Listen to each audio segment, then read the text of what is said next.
ԱՄՆ նախագահը հայտարարել է, որ Թայլանդի եւ Կամբոջայի իշխանությունները համաձայնել են դադարեցնել սահմանի վիճելի հատվածներում դեկտեմբերի 6-ից վեր սկսված ռազմական գործողությունները։ Սպիտակ տան ղեկավարի խոսքով երկու երկրի առաջնորդները կվերադառնան հոկտեմբերին Միացյալ Նահանգների եւ Մալայզիայի մասնակցությամբ ստորագրված խաղաղության համաձայնագրին։ Նրանք պատրաստ են խաղաղության եւ Միացյալ Նահանգների հետ առևտրային գործակցության, հավելել է նա։ Գործարքը ըստ Դոնալդ Թրամփի պետք է արդեն ուժի մեջ մտած լիներ։ Այնուհանդերձ տեղեկություններ են ստացվել, որ առավոտյան Թայլանդ-Կամբոջա սահմանի տարբեր հատվածներում մարտեր են եղել։ Բանգկոկը եւ Փնոմպենը միմյանց են մեղադրել հրադադարի պայմանավորվածությունը խախտելու համար։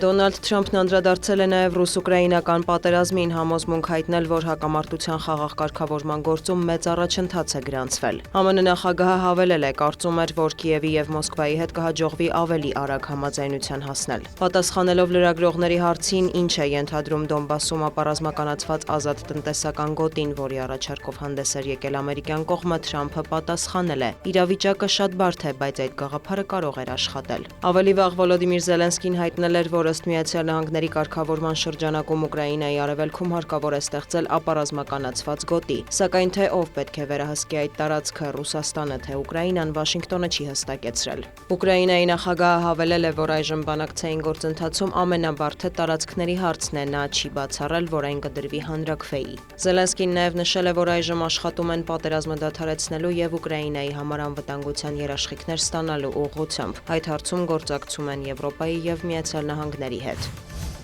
Կիևից հայտնել են, որ Ռուսաստանի զինված ուժերը հրթիռային հարված են հասցրել Օդեսայի մարզին, ինչի հետևանքով վնասվել է Չեռնոմորսկի նավահանգստում գտնվող քաղաքացիական նավերից մեկը։ Վոլոդիմիր Զելենսկին մեղադրել է Մոսկվային հակամարտության կարգավորման դիվանագիտական գործընթացները խափանելու համար։ Հաղորդվում է, որ նավը պատկանել է թուրքական ընկերության, տեղեկություններ կան տուժածների մասին։ Թուրքիայի ԱԳՆ-ն մտահոգություն է հայտնել, որ Ռուսաստանի եւ Ուկրաինայի միջև պատերազմը լուրջ վտանգ է ներկայացնում Սև ծովում նավագնացության անվտանգության համար։ Անկարան կոչ է արել դադարեցնել ռազմական գործողությունները։ Նոյեմբերի վերջից ի վեր ուկրաինական կողմն էլ Սև ծովում թիրախավորել է Ռուսաստանի ստվերային նավատորմի 3 տանկեր։ Վլադիմիր Պուտինը հայտարարել է, որ կարող է Ուկրաինան կտրել ծովից։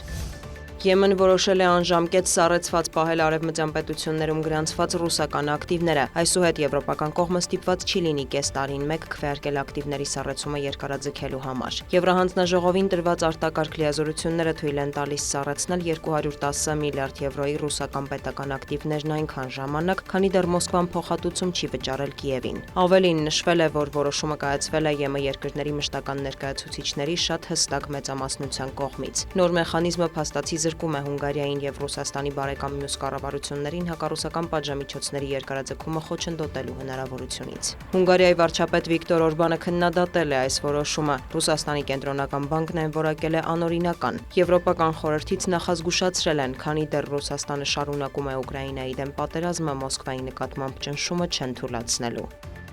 Դիանա Գասպարյան, լուրեր։